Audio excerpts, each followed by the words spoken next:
Some great rebuttals there, strong opening statements. Let's move now into the moderated cross-examination portion of this debate and get both sides engaging on some of the key issues here. And I think what we've heard here is a bit of a tension. Let's draw it out a bit more between the rights of groups to feel included, to have, in your words, Michelle, the opportunity for individuality, and a belief on the other side that there's something at threat here when these groups are overly privileged through affirmative action or other outcome-oriented processes. So, Michael, to start with you, why isn't there just harm that's done to groups by privileging their group identity, whether it be a group identity of race or of gender, and not immediately treating them as individuals in the way that Jordan and Stephen would like to see them first? Well, a couple of things. First of all, there was no arbitrary and random distinction that people of color and other minority groups made. When I talked about the invention of race, the invention of gender, the invention of groupthink, that was not done by those groups that have been so named, as Ms. Goldberg said. So first of all, you've got to acknowledge the historical evolution of that reality, and the concept of group identity did not begin with them. It began with a group that didn't have to announce its identity. When you are in control, you don't have to announce who you are. So that many white brothers and sisters don't see themselves as one among many other ethnicities or groups. What they see themselves as, I'm just American, I'm Canadian. Can't you be like us? Can't you transcend those narrow group identifications? And yet, those group identifications have been imprinted upon them by the very people who now, because their group power has been challenged. Let's make no mistake about it. There's a challenge. I agree with Mr. Fry in a kind of Netherland of how sweet it would be to have a kingly and queenly metaphor about how it got resolved. That ain't the real deal, homie. And in the real world, in the real world, there's stuff at stake. What's at stake are bodies. What's at stake are people's lives. What's at stake? People are still being lynched, killed. What's at stake? People, because of their sexuality and their racial identity, are still being harmed. So I'm suggesting to you, it's not that we are against being treated as individuals. That's what we're crying for. Please don't see me as a member of a group that you think is a thug, a nigger, a nihilist, a pathological person. See me as an individual who embodies the realities of who I am. But I'll end by saying this. What Michelle said is extremely important. The people who have individual rights did not have to fight for them in the same manner that people of color and others have had to. When Mr. Fry talked about enslavement, he named them. Read Orlando Patterson's comparative history of race and slavery over 28 civilizations. The Greeks did not have the same kind of slavery that Americans did. It was chattel slavery. In Greece, you could buy back your freedom. You could teach the children of the people who enslaved you, and because of your display of prodigious intellect, you could secure your freedom. That was not the case. You were punished and killed for literacy in America. So my point simply is this, is that I am all for the celebration of broader identities.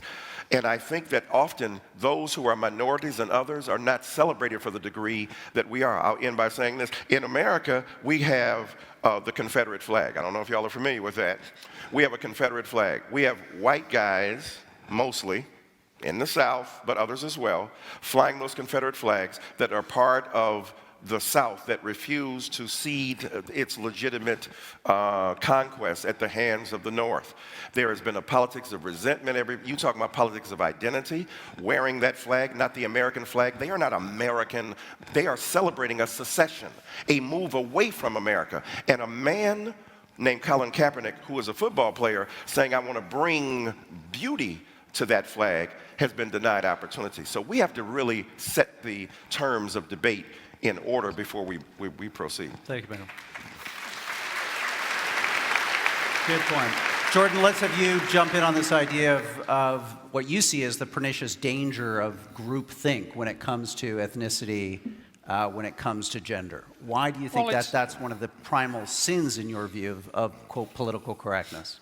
Well, I think it's one of the primal sins of identity politics players on the left and the right, just to be clear about that. Personally, since this has got personal at times, I'm no fan of the identitarian right. I think that anybody who plays a game, a conceptual game where group identity comes first and foremost, risks an exacerbation of tribalism. It doesn't matter whether it's on the left or the right.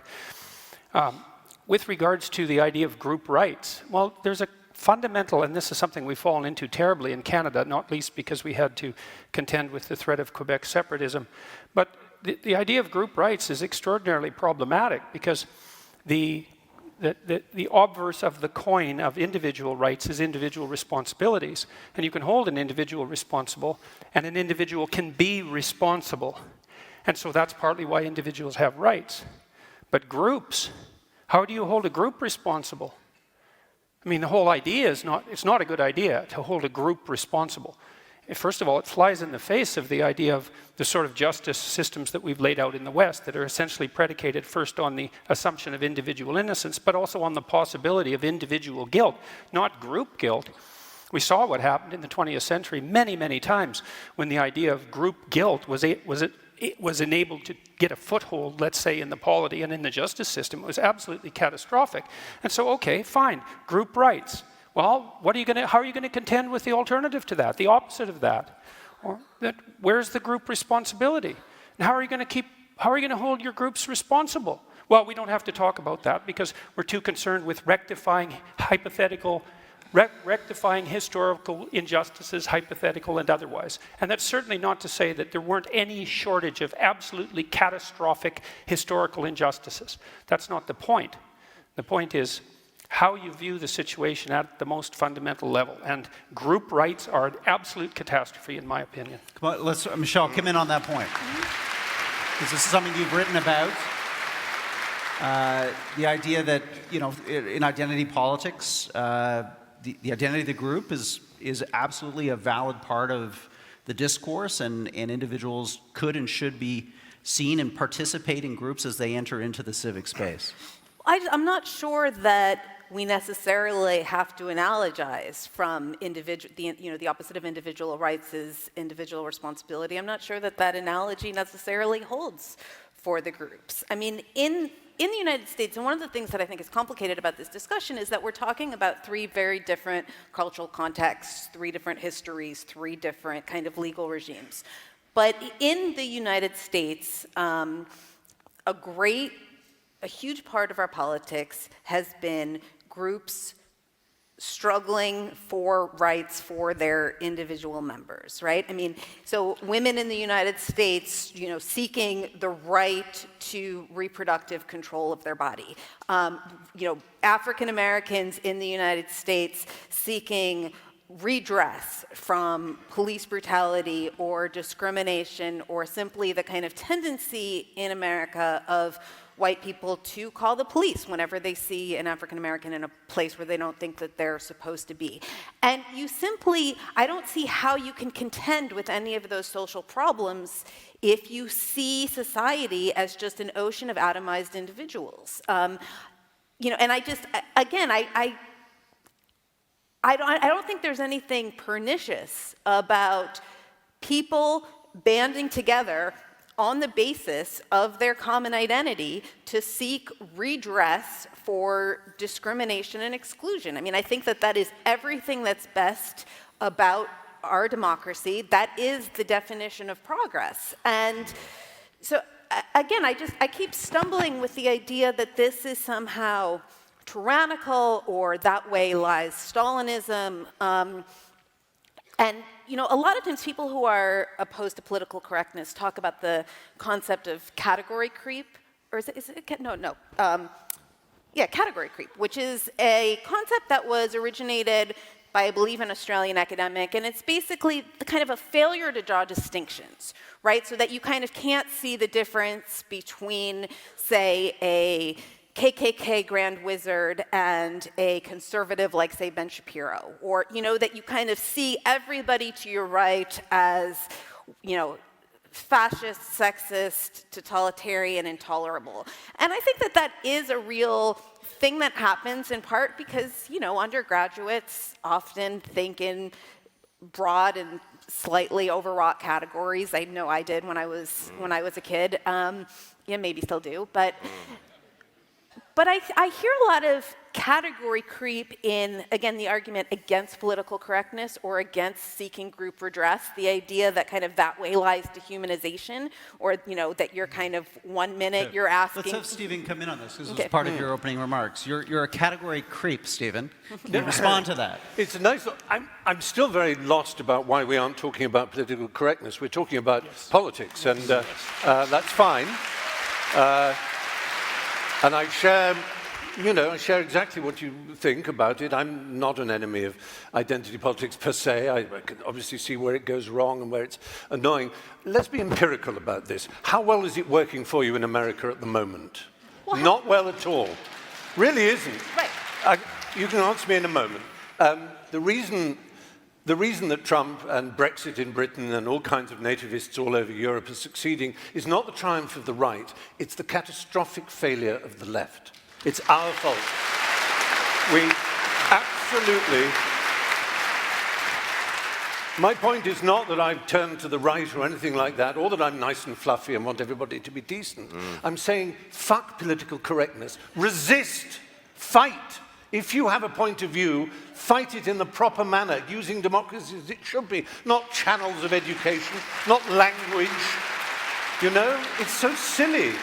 But Steve, There's a chess rule, you know. In chess, the best move to play in chess is not the best chess move, it's the move your opponent least wants you to play. At the moment, you're being recruiting sergeants for the right.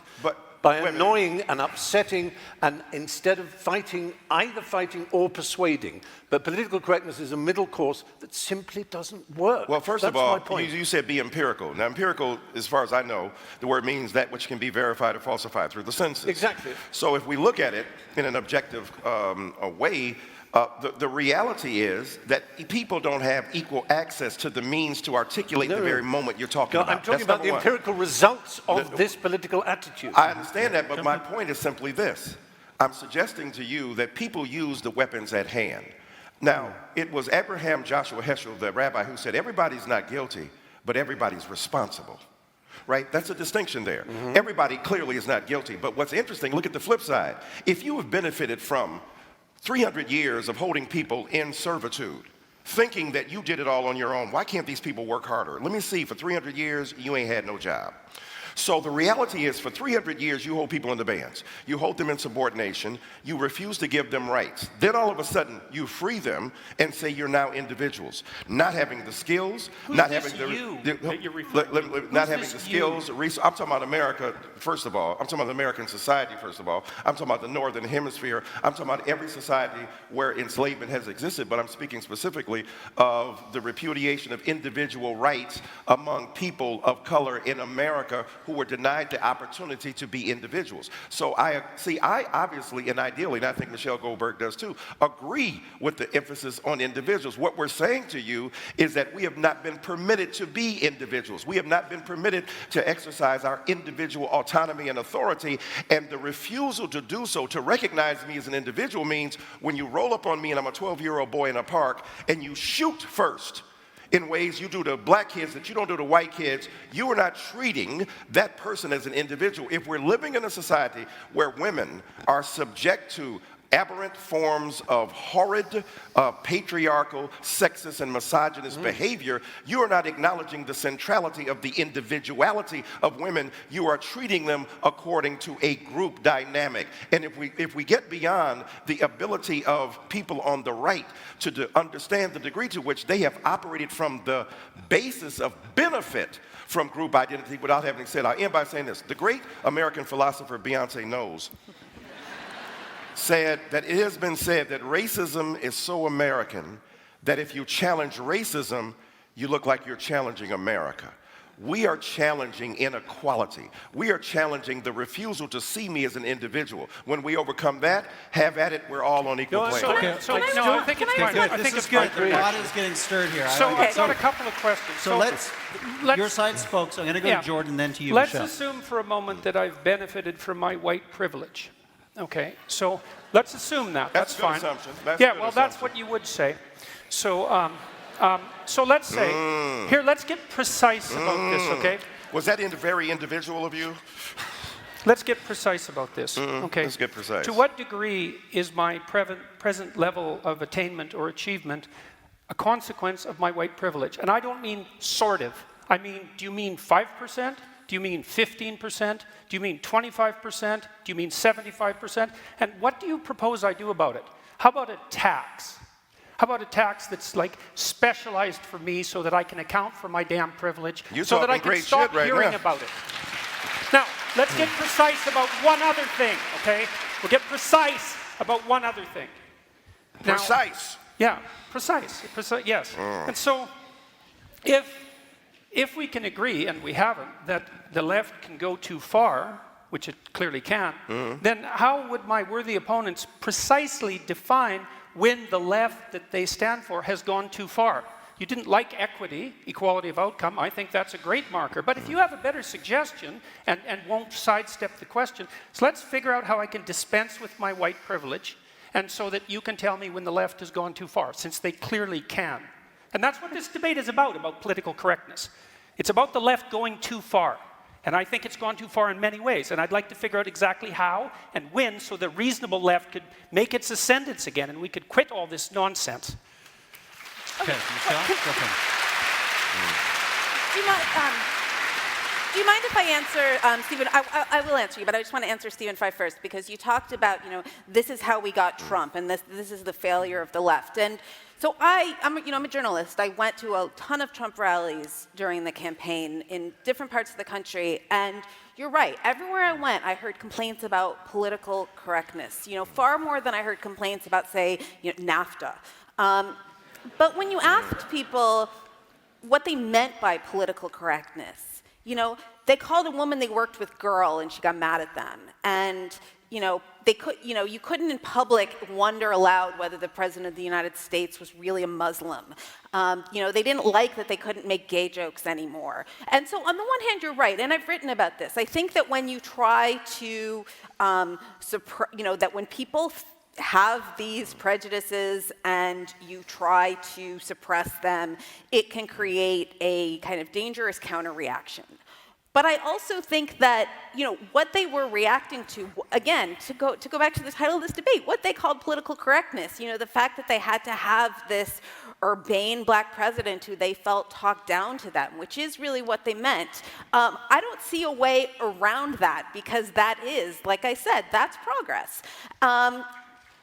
So to go to the question of when the left goes too far, to me it's pretty easy. Violence and censorship, right? I'm against violence, and I'm against censorship. But I also, looking around the world right now, when the idea that there is this, I understand again that there is like a problem of kind of left-wing annoyance, right? There's a lot of things that kind of random people on the internet in particular are able to swarm individuals and turn kind of stray remarks into social media campaigns, and this is often conflated with political correctness, and it's a bad phenomenon. I wish there was a way to put an end to it. I don't think there is no way to put an end to it simply by having kind of reasonable liberals or reasonable socialists denounce it, because it's just a kind of awful phenomenon of modern life. And if you want to have a debate about whether social media is terrible for democracy, I will be on the yay side.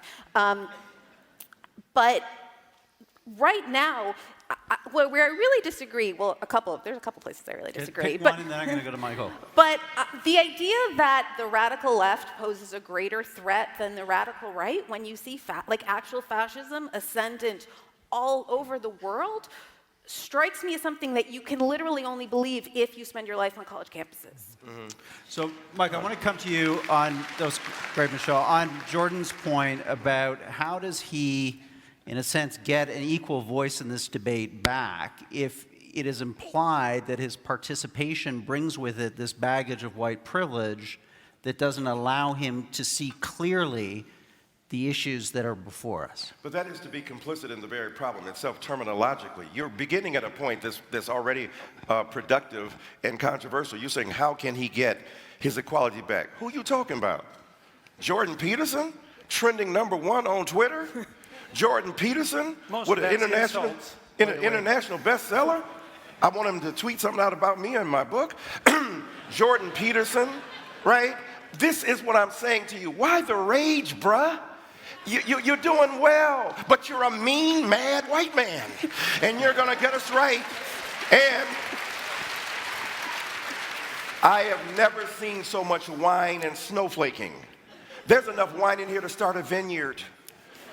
And what I'm saying to you empirically and precisely, when you ask the question about white privilege, the fact that you ask it in the way you did, dismissive, pseudoscientific, non-empirical, and without justification, the truth is that white privilege doesn't act according to quantifiable segments. It's about the degree to which we are willing as a society to grapple with the ideals of freedom, justice, and equality upon which it's based. Number two, what's interesting to me, you're talking about not having a collective identity. What do you call a nation? Are you Canadian? Are you Canadian by yourself? Are you an individual, or are you part of a group? When America formed its union, it did so in opposition to another group.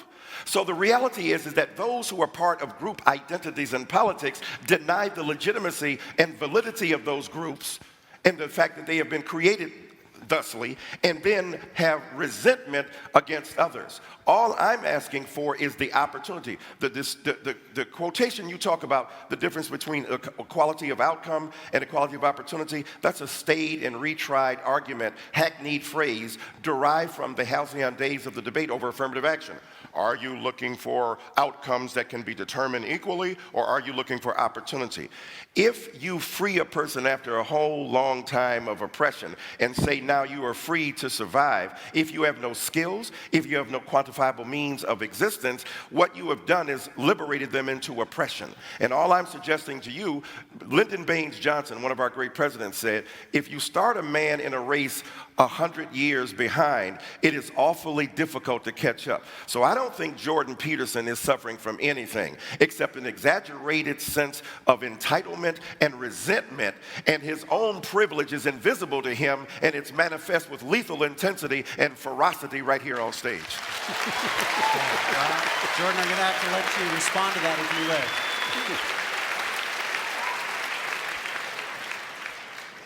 will. Well, what I derive from that series of rebuttals, let's say, is twofold.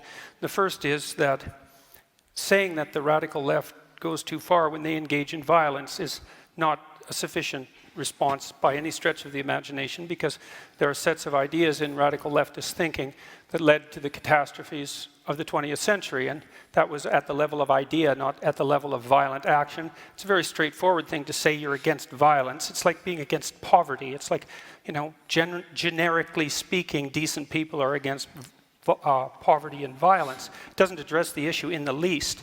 And with regards to my privilege or lack thereof, I'm not making the case that I haven't had advantages in my life and disadvantages in my life like most people. You don't know anything about my background or where I came from, and it doesn't matter to you because fundamentally I'm a mean white man.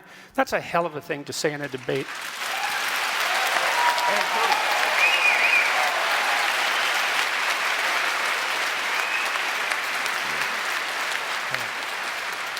Let me just say, very, very brief, because I want to move on to men and women. A good topic next. The mean, mad white comment was not predicated upon my historical excavation of your past. It's based upon the evident vitriol with which you speak and the denial of a sense of equanimity among combatants in an argument. So I'm saying again, you're a mean, mad white man, and the viciousness is evident. Okay.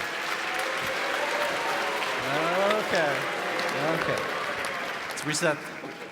Change the decks here. Let's talk about another big factor of the so-called politically correct movement right now, which is the Me Too movement, and the extent to which we've seen this resurgence, this awakening around what have been a horrible series of systemic abuses and injustices towards women. Some people, though, Michelle, would say that we're in a cultural panic now, that the pendulum has swung too far, and that there is a dangerous overreaction going on where people's rights, reputations, due process has been thrown to the wind. How do you respond to that? Well, first, people started saying that within like 2 weeks of the first Harvey Weinstein stories breaking, right? The minute Harvey Weinstein and people actually, started actually losing their jobs over this, right? Which was something quite new, that men with histories of really serious predatory behavior were suddenly losing their jobs. You know, everybody had known about it for a long time, and there had been a sort of implicit impunity, and suddenly that was taken away, and it created this cultural earthquake, and as soon as it did, it created a lot of anxiety. Like, what if this goes too far?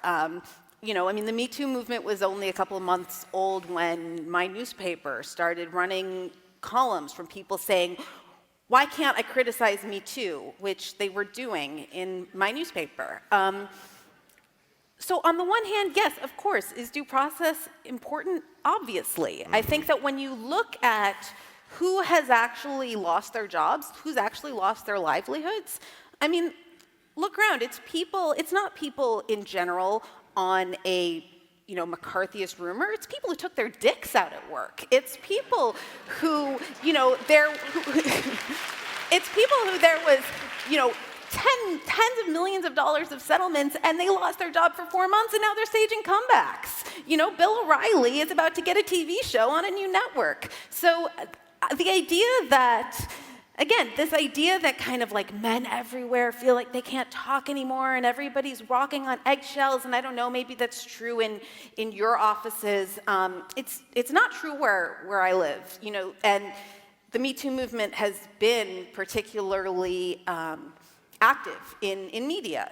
There was this thing, I don't know how many of you guys read about the shitty media men list. A woman wrote about, she started this sort of open source document where women could list men in media that everybody knew about, but nobody had ever done anything about.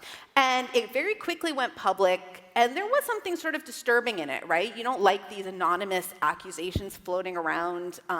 Most feminists I know, including myself, were kind of, freaked out by it and thought it was unfair to have people's reputations held up like this. But if you look at what happened to the men on the list, nothing.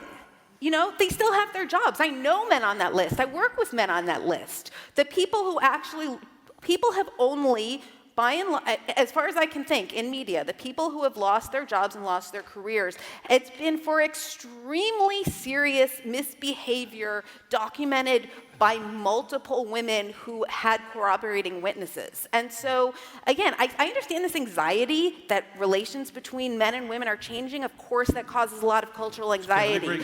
But I don't know that it's rooted in anything real. And get his view on this. Are we in a cultural panic? Is the response, as Michelle says, commensurate with the moment? I'm very confused by this. Of course, I recognize the bestiality of Weinstein and the monstrosity of his behavior, and it was shocking to me. I actually worked for him, script doctoring, as it's called. I never had the bathroom towel, but for pretty obvious reasons. But it's, grotesque, and I can't imagine how vile it must be for such a powerful man, and he was. I used to play a game at the Cannes Film Festival where, in his years of power, we're walking from one hotel at the end there, all the way up to the Palais de Festival. You would get 10 points every time you heard the word Harvey. You'd usually, a 10-minute walk, you'd have 300 points. Because it was, Harvey's got the script, Harvey's got it. I've got a meeting with Harvey at the Majestic in the afternoon. He was immensely powerful. And I think that's obvious that someone in that position, abusing and threatening and hindering the livelihood of women is grotesque in the extreme. But I have to tell you, there is genuine feeling amongst many people I know that we can't speak our minds. We can't actually speak to the true nuance, the true depth of sexual, romantic feeling between men and women. It's not a subject I'm absolutely expert on, but it counts between men and men as well, though I know when it's men and men, you might say, well, that's different because women have had a different experience in history, and I don't want to enter that particular field, but I would say that there is real fear in my business, which is where this all started, show business, acting, and so on. People are rather afraid to speak about a piece of publicity that's come out or a statement that's been made, you just go, yep, absolutely, and wait for the people to leave the room before you can speak honestly with your friends.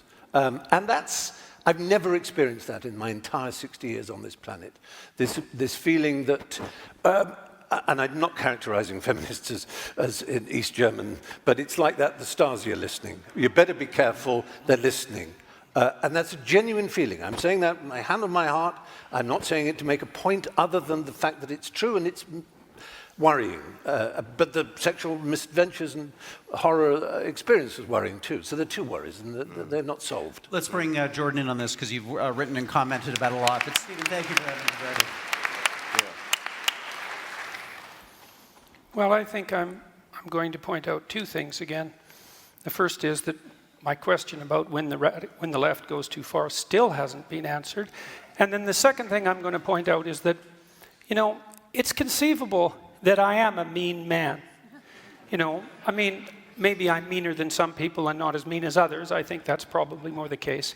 But I would say the fact that race got dragged into that particular comment is a better exemplar of what the hell I think is wrong with the politically correct left than anything else that could have possibly happened.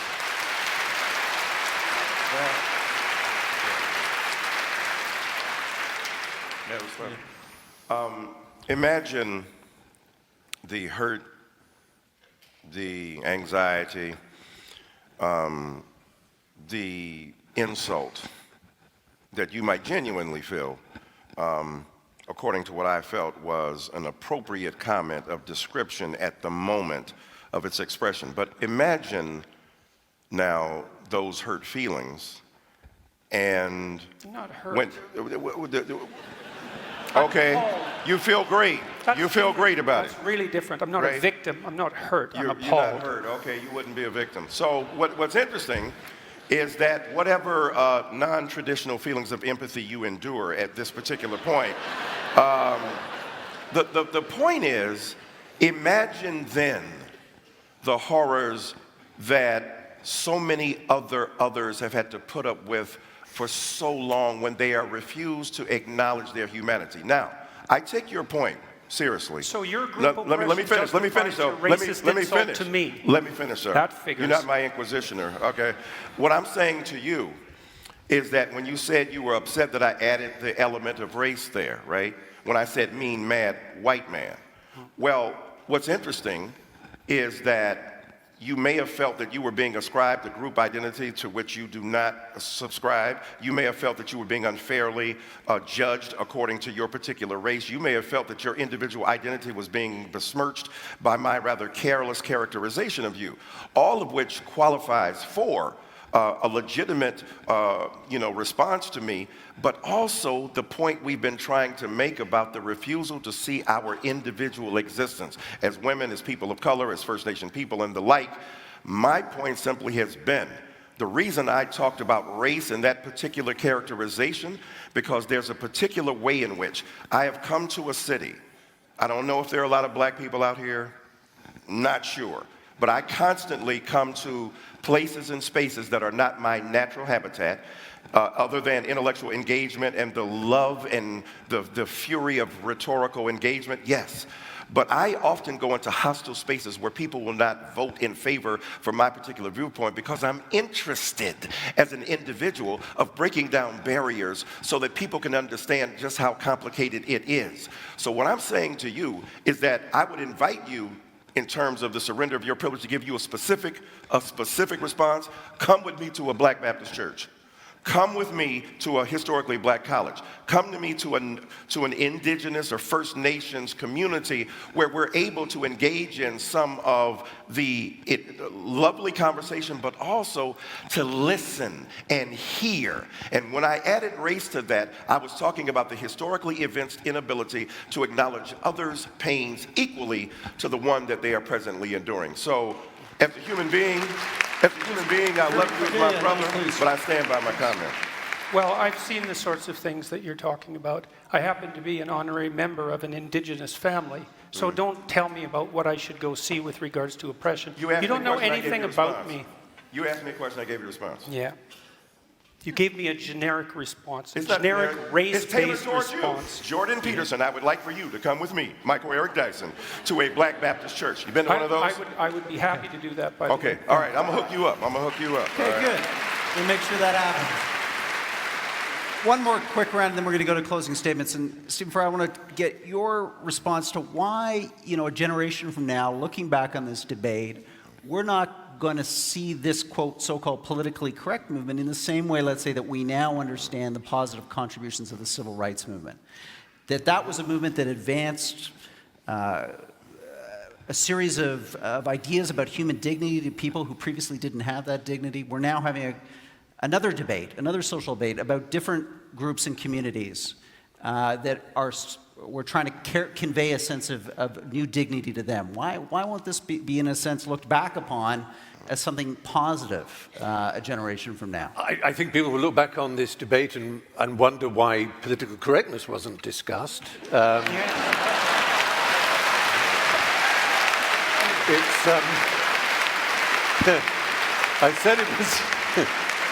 I said it was slippery. I mean, it's interesting to hear talk about race and about gender and about equality, and it's something that I've thought about a lot and I can learn a great deal about, but that's not why I came to this debate. I was interested in what I've always been interested in, the suppression of language and thought, the closing down, the rationalist idea that seems beguiling, that if you limit people's language, it may somehow teach them a different way of thinking, something that would have delighted the inventors of George Orwell's Newspeak, for example. And it seems to me it's just implausible. It doesn't work.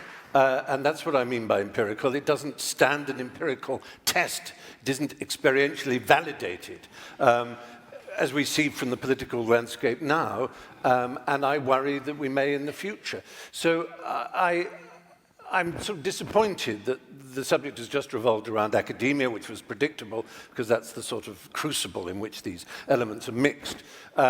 But even more disappointed that really I haven't heard from Michelle or from Professor Dyson as to what they think political correctness is, because what they've talked about is basically saying progress, in our view, is progress. Well, I agree. That's, yeah. So it is too, and good on progress. But how is it that you're saying that what we call political correctness, you call progress? That's what you're supposed to be arguing. I want to know what you mean by political correctness. Well, okay. So like I said, the reason a few months ago, right, you contacted me, asked if I wanted to do a debate about identity politics, and then you presented me with this resolution, and I said, well, there's a lot of things that people call political correctness that I'm not going to defend. But then I realized who I was debating and saw that there was a lot of things that you, Jordan Peterson, call political correctness that I call progress. And to some extent, you too, Stephen Fry, when you talk about it being outrageous to tear down, or not outrageous, I won't put words in your mouth, but that we shouldn't be tearing down statues of kind of notorious racists, that we should just instead be throwing eggs at them. So those sorts of things, if you call them political correctness, I call them progress. Now, this feeling of being silenced, which I understand, although it seems very vague, right? You kind of are not quite putting your finger on who is silencing you, except for a vague fear that if you say something untoward, you're going to be the subject of, I'm not sure, yes. Shaming, but by who? Yeah. But by what? By the I'm not internet? saying their names. No, but I mean, point. I'm scared. But if you're I'm listed, but that's again, the point. You're scared. It is a culture of right. fear. I understand there's that element Yeah. of fear. What I'm saying is that it's a feeling. It's a feeling that is this sort of intangible result of I think primarily. We've all seen the sort of show trial thing where the person then apologizes. I have so much to learn about sexual politics. I am really sorry. Signed a lawyer, crossed out the name of the person. You think the real mistake of our left is that we underestimate the right. The right isn't as stupid as we'd like them to be. If only they were. If only they weren't so cunning, so sly, so smart, so aware of our shortcomings. And I just fear that political correctness is a weapon that they value, that the more we tell the world, how people should be treated, how language should be treated, what words are acceptable, what attitudes are acceptable, what HR meeting is going to tell you in a long bullet-pointed list about how you look at people. All of this is meat and drink to bad people, to malefactors, to bad actors. I'm not counting myself as one of those bad actors in that sense. I mean bad actors in the other sense. Right,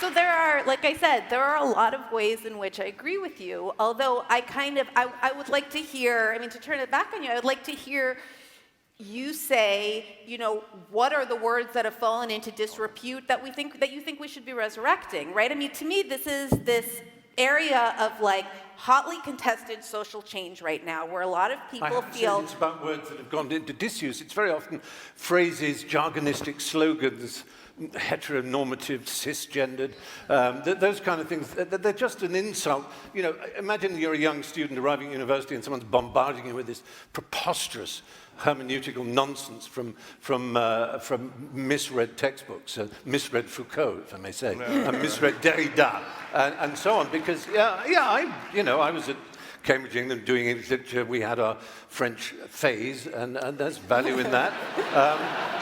It's an interesting game, and it is. It's a place to. I think I'd just really say that the ghost hovering over me it's a letter Oscar Wilde wrote, and he said to Bosie, his love, he said, the fact that you didn't get a degree is nothing, but you never acquired what is sometimes called the Oxford manner, and I'll say for that, the university manner. Oscar said, I take that to mean the ability to play gracefully with ideas.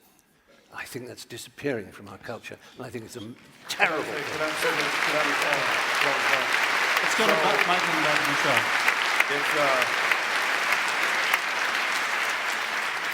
It's hard to be the self-deprecating Englishman. It's You've no idea. But no, I got a pretty good idea here today. But what's interesting, I don't recall, and all of us have studied history, I don't recall these debates about political correctness happening when people who were in power were in absolute power, unquestioned power. Political correctness, right? Political correctness becomes an issue. And what I mean by that is people who used to have power, who still have power but think they don't, who get challenged on just a little bit of what they have and don't want to share toys in the sandlot of life. So all of a sudden it becomes a kind of exaggerated grievance.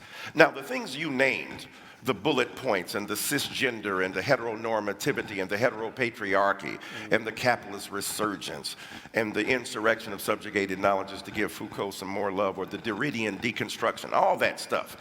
The French phase is still going on with the French fries in America. What's interesting is that I didn't hear many complaints of political correctness at the height of the dominance of one group or another. But when Martin Luther King Jr., who argued for group identity as a black person to provide an opportunity for individual black people to come to the fore, they began to make that claim. Oh, now they didn't call it political correctness. You're siding with those who are against free speech. You're siding with those who don't want me as a white person to be recognized in my humanity. And what I mean by political correctness is the kind of politics of ressentiment that are articulated by various holders of power at certain levels, at various levels. That one of the beautiful things about Foucault that I take as opposed to Max Weber is that Foucault said power breaks out everywhere. I would think a person who's critical of political correctness like you would appreciate this, as opposed to Max Weber, who said power is over there in a hierarchical structure where subordination is the demand. Foucault said no, power breaks out even among people who are disempowered. So you can hurt somebody in your own community. What's more politically incorrect than a black Baptist preacher identifying with a first century Palestinian Jew and still loving atheists? What's more politically incorrect than a black intellectual going on Bill Maher and defending his ability to continue to have his show despite using the N-word. I, sir, believe in a politically incorrect version. When I go as a Black Baptist preacher to chastise my fellow believers about their homophobia, that goes over like a brick cloud. When I come into arenas like this, I understand that my back is up against the wall. But I think... Come and sit over here. I want to sit on your lap. I want to sit on your lap in a while. But what I'm saying to you... But don't get excited. But what I'm saying to you... Don't flatter yourself. Oh, that's all right.